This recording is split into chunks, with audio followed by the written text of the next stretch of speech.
Hello friends, ओम श्री गणेशाय नमः।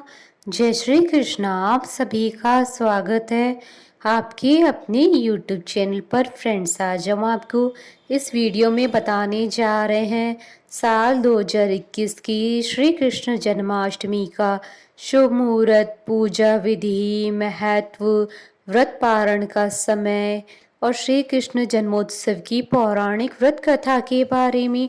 Friends, video शुरू करने से पहले आपसे रिक्वेस्ट है, अगर आप हमारे चैनल पर नए हैं और आपने अभी तक चैनल को सब्सक्राइब नहीं किया है तो प्लीज़ सब्सक्राइब कीजिएगा चैनल को, साथ ही प्रेस कीजिएगा बेल आइकन को, जिससे नए वीडियो से रिलेटेड नोटिफिकेशन आपको तुरंत प्राप्त हो सके।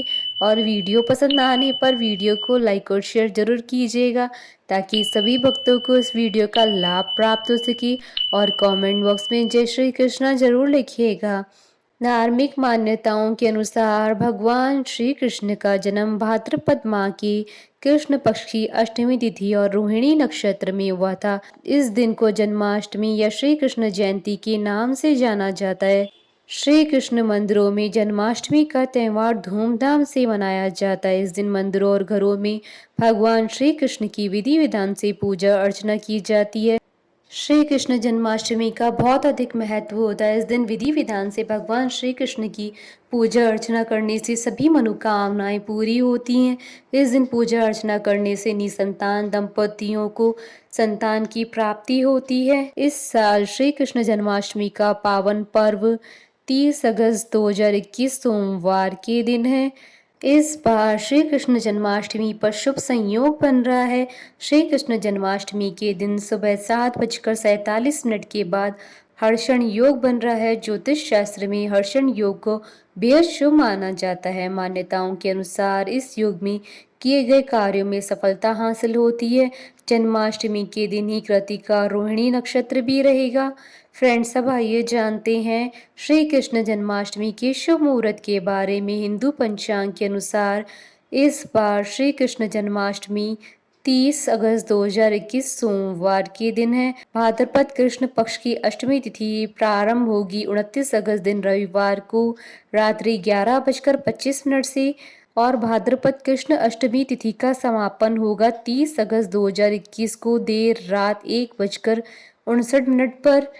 भगवान श्री कृष्ण का जन्म आधी रात को हुआ था और व्रत उदय तिथि में ही रखना उत्तम माना जाता है, इसलिए श्री कृष्ण जन्माष्टमी का त्यौहार 30 अगस्त को ही मनाया जाएगा। श्री कृष्ण जन्माष्टमी पर पूजा का शुभ मुहूर्त रहेगा 30 अगस्त की रात 11:59 से देर रात 12:44 तक। बाल गोपाल की पूजा की कुल अवधि 45 मिनट रहेगी। व्रत पारण का समय रहेगा। जन्माष्टमी व्रत रखने वाले लोग मुख्यतः दिन भर व्रत रखते हैं और रात्रि में बाल गोपाल श्री कृष्ण के जन्म के बाद प्रसाद ग्रहण करते हैं और उसी समय अन्न ग्रहण करके व्रत का पारण करते हैं।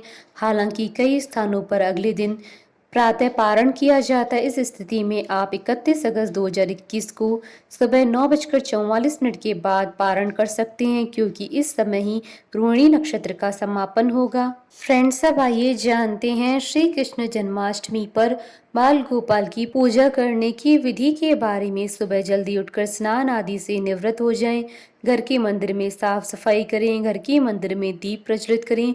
सभी देवी देवताओं का जलाभिषेक करें। इस दिन भगवान श्री कृष्ण के बाल रूप यानी लड्डू गोपाल की पूजा की जाती है। लड्डू गोपाल का पंचामृत से अभिषेक करें। इस दिन लड्डू गोपाल को झूले में बिठाएं। लड्डू गोपाल को झूला झुलाएं। अपनी इच्छा अनुसार लड्डू गोपाल को भोग लगाएं। इस बात का ध्यान रखें कि भगवान को सिर्फ सात्विक चीजों का ही भोग लगाया जाता है। लड्डू गोपाल की सेवा पुत्र की तरह करें। इस दिन रात्रि पूजा का महत्व होता है, क्योंकि भगवान श्री कृष्ण का जन्म रात में हुआ था। रात्रि में भगवान श्री कृष्ण की विशेष पूजा अर्चना करें। लड्डू गोपाल को मिश्री, मेवा और माखन का भोग लगाएं। लड्डू गोपाल की आरती करें। इस दिन अधिक से अधिक लड्डू गोपाल का ध्यान करें। इस दिन लड्डू गोपाल की अधिक से अधिक सेवा करें।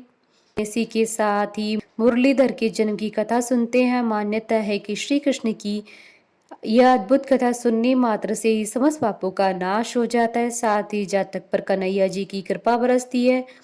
फ्रेंड्स, अब आइए प्रारंभ करें श्री कृष्ण जन्मोत्सव की पौराणिक व्रत कथा। स्कंद पुराण के अनुसार द्वापर युग की बात है। उन दिनों मथुरा में उग्रसेन नाम के राजा हुए, लेकिन स्वभाव से वह सीधे साधे थे। यही वजह थी कि उनके पुत्र कंस ने ही उनका राज्य हड़प लिया और स्वयं मथुरा का राजा बन बैठा। कंस की एक बहन थी जिसका नाम था देवकी। कंस उससे बहुत स्नेह करता था। देवकी का विवाह वसुदेव के साथ तय हुआ। तो विवाह संपन्न होने के बाद कंस स्वयं ही रथ हाँकते हुए बहन को ससुराल छोड़ने के लिए रवाना हुआ। स्कंद पुराण के अनुसार जब वह बहन को छोड़ने के लिए जा रहे थे, तभी एक आकाशवाणी हुई कि जिस बहन को वह इतने प्रेम से विदा करने स्वयं ही जा रहे हैं, उसी बहन का 8वां पुत्र तेरा संहार करेगा। यह सुनते ही कंस क्रोधित हो गया और देवकी और वसुदेव को मारने के लिए जैसे ही आगे बढ़ा, तभी वसुदेव ने कहा कि वह देवकी को कोई नुकसान न पहुंचाए। वह स्वयं ही देवकी की 8वीं संतान कंस को सौंप देगा। इसके बाद कंस ने वसुदेव और देवकी को मारने के बजाय कारागार में डाल दिया। कारागार में देवकी ने 7 संतानों को जन्म दिया और कंस ने सभी को एक एक करके मार दिया। इसके बाद जैसे ही देवकी फिर से गर्भवती हुई, तभी कंस ने कारागार का पहरा और भी कड़ा कर दिया। तब भाद्रपद माह की कृष्ण पक्ष की अष्टमी को रोहिणी नक्षत्र में कन्हैया का जन्म हुआ। तभी श्री विष्णु ने वसुदेव को दर्शन देकर कहा कि वह स्वयं ही उनके पुत्र के रूप में जन्मे हैं। उन्होंने यह भी कहा कि वसुदेव जी उन्हें वृंदावन में अपने मित्र नंद बाबा के घर छोड़ आए और यशोदा जी के गर्भ से जिस कन्या का जन्म हुआ है उसे कारागार में ले आए। यशोदा जी के गर्भ से जन्मी कन्या कोई और नहीं बल्कि स्वयं माया थी। यह सब कुछ सुनने के बाद वसुदेव जी ने वैसा ही किया। वसुदेव जी ने जैसे ही कन्हैया को अपनी गोद में उठाया, कारागार के ताले खुल गए। पहरेदार अपने आप ही नींद के आगोश में आ गए। फिर वसुदेव जी कन्हैया को टोकरी में रखकर वृंदावन की ओर चले। कहते हैं कि उस समय यमुना जी पूरे उफान पर थी। तब वसुदेव जी महाराज ने टोकरी को सिर पर रखा और यमुना जी को पार करके नंद बाबा के घर पहुंचे। वहां कन्हैया जी को यशोदा जी के साथ पास रखकर कन्या को लेकर मथुरा वापस लौट आए। स्कंद पुराण के अनुसार जब कंस को देवकी की 8वीं संतान के बारे में पता चला तो वह कारागार पहुंचा। वहां उसने देखा कि 8वीं संतान तो कन्या है, फिर भी वह उसे जमीन पर पटकने ही लगा कि वह माया रूपी कन्या आसमान में पहुंचकर बोली कि रे मूर्ख, मुझे मारने से कुछ नहीं होगा।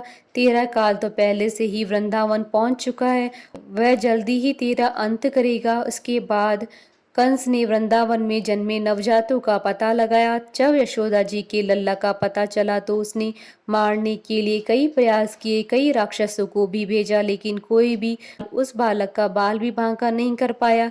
तो कंस को यह एहसास हो गया कि नंद बाबा का बालक ही वसुदेव देवकी की 8वीं संतान है। कृष्ण ने युवावस्था में कंस का अंत किया। इस तरह जो भी ये कथा पढ़ता है या सुनता है उसकी समस्त पापों का नाश हो जाता है। बोलिए भगवान श्री कृष्ण की जय। हमारे साथ इस वीडियो में अंत तक बने रहने के लिए आपका धन्यवाद। ओम श्री गणेशाय नमः। जय श्री कृष्णा।